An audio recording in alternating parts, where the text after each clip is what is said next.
Kalau kita ngomongin hewan, mungkin yang terlintas di pikiran kita itu kayak hewan-hewan melata, atau hewan merayap, atau hewan ternak, hewan piaraan, atau serangga. Tapi tahu nggak, manusia juga sebenarnya hewan juga. Nah, buktinya apa tuh kalau manusia juga hewan? Secara biologis, dalam klasifikasi ilmiah, manusia tuh masuk di kingdom Animalia. Kingdom Animalia merupakan salah satu dari 5 kingdom utama dalam taksonomi ilmiah yang mencakup semua organisme yang dikategorikan sebagai hewan berdasarkan ciri dan karakternya. Manusia termasuk dalam kelompok binatang vertebrata kelas mamalia. Ini berarti kita memiliki struktur tubuh yang mirip nih sama mamalia lainnya. Punya tulang belakang, punya rambut, punya kelenjar keringat, dan menyusui. Selain itu, manusia juga memiliki kemiripan DNA dengan hewan lainnya. Contohnya nih ya, manusia dan simpanse itu punya kemiripan genetik hingga 98,7%. Dan selain sama simpanse, spesies jenis kera lainnya nih, primata lainnya, punya kesamaan DNA dengan manusia sebanyak 80%. Nah, ini nunjukin kalau manusia dan simpanse punya nenek moyang yang sama di masa lalu. Ilmu genetika dan DNA ini terhitung baru ya, baru di akhir abad 18 masuk abad 19. Jadi kita baru tahu manusia sharing kemiripan DNA sama primata lain tuh baru sekitar 1 abad ini. Berdasarkan penemuan ini, jadinya ilmuwan tuh bisa mengamati perilaku hewan primata untuk memahami perilaku manusia. Mungkin kita nggak bisa ngebayangin ya manusia sebagai hewan, karena kita kan makhluk yang advance dan kompleks, sedangkan hewan tuh kayaknya simpel aja gitu, cukup hidup berdasarkan insting, nggak perlu susah-susah sekolah, kuliah, kerja. Nah, tapi dulunya nih manusia juga belum berbudaya, masih uncivilized dan savage. Dulunya tingkah kita juga kayak hewan, nggak pakai baju, bahasanya belum kompleks, guaga-guaga, hidup cuma untuk makan dan kawin, intinya cuma buat bertahan hidup aja kayak hewan yang lain. Kita juga hidup berdampingan sama hewan-hewan lain dan belum ada di puncak rantai makanan kayak manusia sekarang. Dulunya kita masih rawan dimakan hewan buas. Dalam sejarah evolusi manusia, manusia pertama tuh muncul sekitar 2,5 juta tahun yang lalu.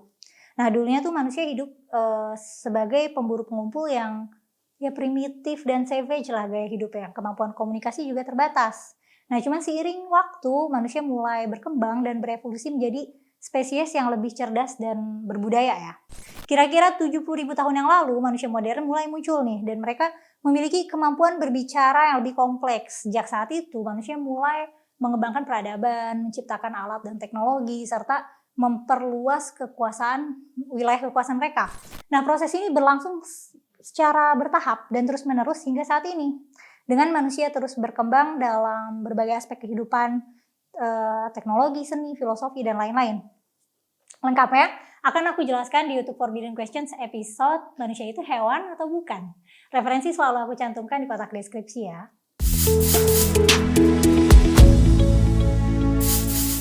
Halo, ketemu lagi sama aku Mela di Forbidden Questions, tempat kita mengeksplorasi pertanyaan tentang budaya dan agama. Pertanyaan episode kali ini adalah, manusia itu hewan atau bukan? Dulunya, filsuf zaman Plato dan Aristoteles di abad ke-4 sebelum Masehi, mereka mengemukakan pendapat bahwa manusia itu bukan hewan. Alasannya karena manusia itu memiliki kemampuan rasionalitas dan moralitas yang tinggi yang membedakan manusia dengan hewan. Dalam ajaran agama Abrahamik juga diajarkan kalau manusia itu beda sama hewan. Manusia itu lebih mulia, punya akal budi, punya tanggung jawab moral, berkedudukan sebagai pelindung bumi, sebagai pemimpin bumi. Jadi gak kebayang tuh kalau kita sebenarnya hewan juga. Cuman kita harus perhatiin timeline nih. Secara kronologi filsuf Yunani kan udah lama banget nih, 2500 tahun lalu. Nah, Kristen itu 2000 tahun lalu, Islam itu ya 1400-1500 tahun lalu. Revolusi sains itu baru abad 19, dan ilmu tentang genetika dan DNA itu juga ya baru 100 tahunan ini, baru 1 abad ini. Jadi wajar banget kalau kita mikirnya tuh kita bukan hewan, karena kita berbahasa dan memiliki budaya yang kompleks, sedangkan hewan enggak. Jadi pendapat kayak gitu, pandangan kayak gitu emang intuitif. Orang-orang yang hidup 1000-2000-an tahun yang lalu juga nggak tahu kalau kita dulunya savage abis, lifestyle-nya hewani banget. Kalau dari perspektif manusia modern kayak kita sekarang, wajar aja kalau secara intuitif kita ngerasa kalau kita itu bukan hewan. Karena beda kan sama hewan lain yang bukan manusia. Kita pakai baju, kita berdiri dan berjalan tegak, kita berbicara dengan bahasa yang kompleks, kita bisa mengembangkan budaya termasuk kepercayaan, norma, dan tradisi. Terus kita juga bisa berpikir abstrak, kita kreatif, dan bisa memecahkan masalah yang kompleks. Makanya kita punya kemampuan untuk mengembangkan budaya dan teknologi. Ya udah, oke nih, manusia itu hewan. Ya terus apa? Nah, kalau dari sisi perkembangan sains, jelas implikasinya akan kemana-mana ya. Karena kita jadi lebih bisa memahami diri kita sendiri sebagai spesies dari sudut pandang biologi gitu.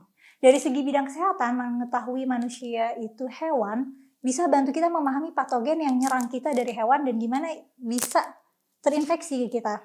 Yang nggak kalah penting juga dampaknya di diri kita secara moral. Kita jadi bisa aware kalau kita tuh juga hewan yang bergantung sama alam. Kita juga bagian dari keanekaragaman hayati. Jadi kita lebih sadar nih kalau keseimbangan ekosistem itu sama pentingnya buat kita dan buat hewan lain, buat organisme lain. Dan yang paling ultimate menurut aku dampaknya pada self-awareness. Kita kan tahu ya, kita nih hewan. Kita sadar kalau insting, emosi, dan tindakan kita itu ya hewani. Naluri alam kita ini mendorong kita berperilaku seperti kita. Karena kita tuh mau bertahan hidup, kita mau makan enak, kita mau kawin, kita mau beranak pinak. Nah, sadar akan hal ini bikin kita lebih bijak dalam menyikapi impuls-impuls kita, terutama impuls yang intens. Misalnya dalam situasi-situasi tertentu, kita jadi marah dan ingin melakukan agresi, atau ketika kita takut, atau kita stres dan pengen mengisolasi diri. Nah, ini semua emosi yang memang berkembang di diri kita, yang juga berkembang di mamalia lain. Cuman karena kita lebih berkembang nih kemampuan intelektualnya, kita jadi bisa membangun kerangka moral. Jadinya kita bisa punya rem nih, bisa ambil jeda untuk memahami dan mengontrol emosi kita. Belajar dari kehidupan manusia zaman masih savage, zaman masih pemburu-pengumpul juga akan membantu kita memahami diri kita sebagai hewan sosial. Kenapa kita butuh bersosialisasi, butuh berteman, butuh perlindungan, butuh kasih sayang orang tua, dan lain-lain. Nah, kalau menurut kamu gimana nih? Kalau kita manusia, terus apa gitu? Terus kenapa? Tulis pendapat kamu di kolom komentar ya. Like dan share video ini. Terus subscribe juga channel Forbidden Questions ya. Makasih sudah menonton sampai habis. Aku pamit dulu. Dadah.